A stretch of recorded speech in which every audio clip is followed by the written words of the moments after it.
Assalamualaikum warahmatullahi wabarakatuh. Salam sejahtera. Hari ini kita akan sambung semula perbualan berkenaan dengan perancangan pesaka. Ya.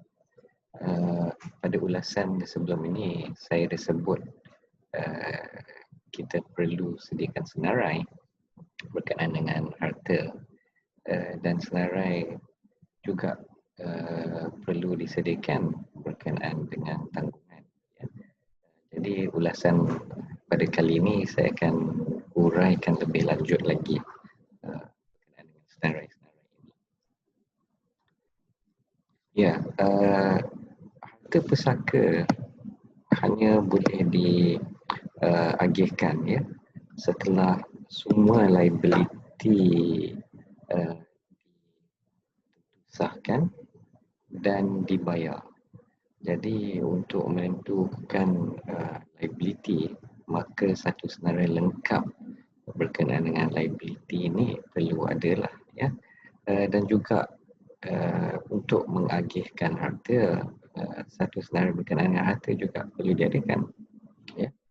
Maka kita perlu faham bahawa harta pesaka hanya boleh diagihkan setelah liability semua dibayar dan bakinya sedia ada untuk diagihkan.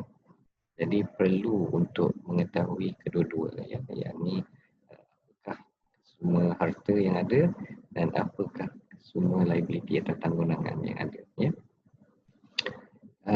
Dan senarai aset ni kita perlu lengkap dengan detail ya. Kalau tak ada detail, sukar nanti untuk sesiapa yang akan membantu mentadbir pesaka ya. Sebagai contoh, kalau tahu ada tanah kat kampung saja tapi tak tahu kat mana tanah yang mana, geran yang mana ya, maka susah nanti untuk pentadbir mencari untuk selidik balik bukti-bukti ini.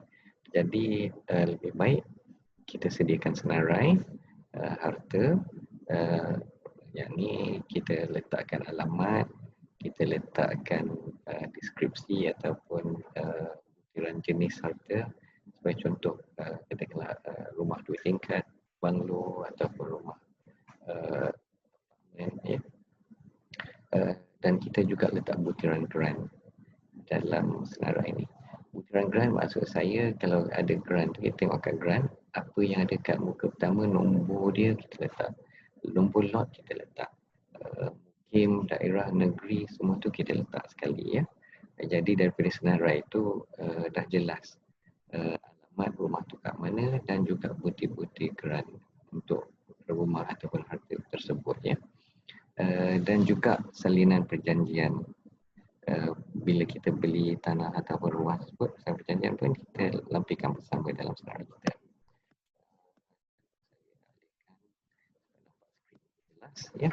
Dan kadang-kadang kita ada rumah ataupun tanah yang bukan kita diami sendiri dan kita sewa, dan jika disewakan maka perjanjian sewa ni pun sebaiknya kita letak sekali lah dalam senarai kita ya.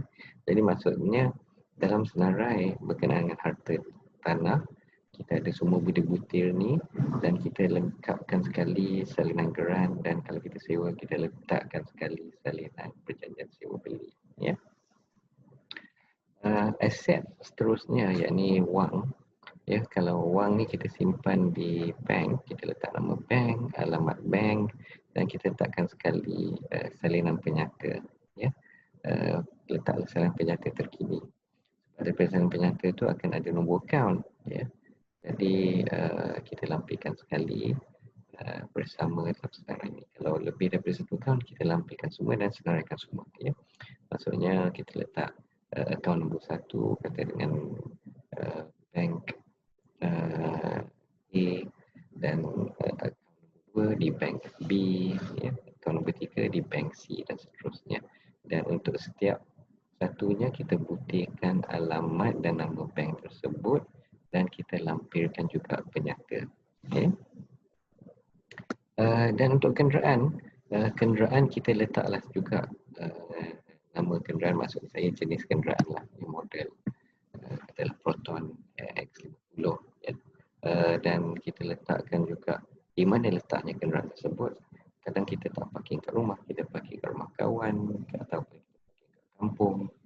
Di mana letaknya kenderaan tu kita letak dalam senarai ni, jadi mudah nak cari. Kemudian ya, kita tak nombor kenderaan, nanti nombor pendaftaran, plate number lah, ya kita tak plate number dia. Dan juga kita kapilkan sekali salinan geran kenderaan tersebut bersama dengan salinan insurans dan takaful dan juga salinan dokumen pembiayaan HP sebagai contoh untuk kenderaan tersebut. Dan seterusnya, senarai liability kita juga sediakan satu lagi senarai yang berasingan, yang ni kita namakan sebagai senarai liability. Kita letak situ hutang, contohnya hutang bank. Itu tujuan apa? Tujuan untuk membeli rumah, tujuan untuk membeli tanah. Ya.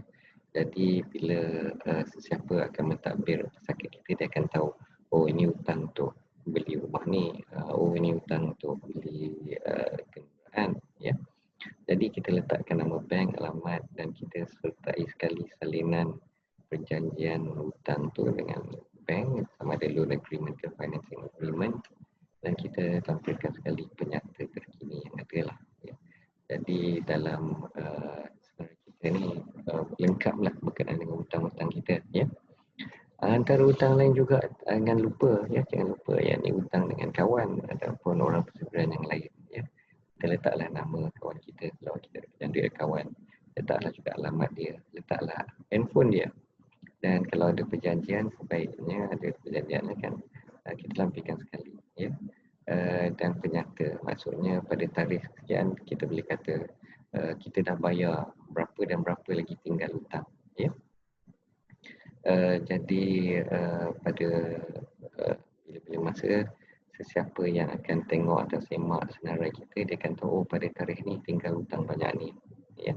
Jadi mudahkanlah untuk pembayaran balik nanti pada mereka yang berkenaan. Dan seterusnya itu sajalah untuk uraian saya pada kali ini. Jadi jangan lupa senaraikan harta dengan lengkap, senaraikan liability dengan lengkap. Ya. Jadi bila ada dua senarai ini, kita letaklah fail pesaka kita dan simpan elok-elok. Ya. Saya akan huraikan dan ulas lanjut berkenaan dengan perancangan pesaka dalam bahagian-bahagian akan datang. Sekian, terima kasih. Wabillahi taufiq. Wassalamualaikum warahmatullahi wabarakatuh.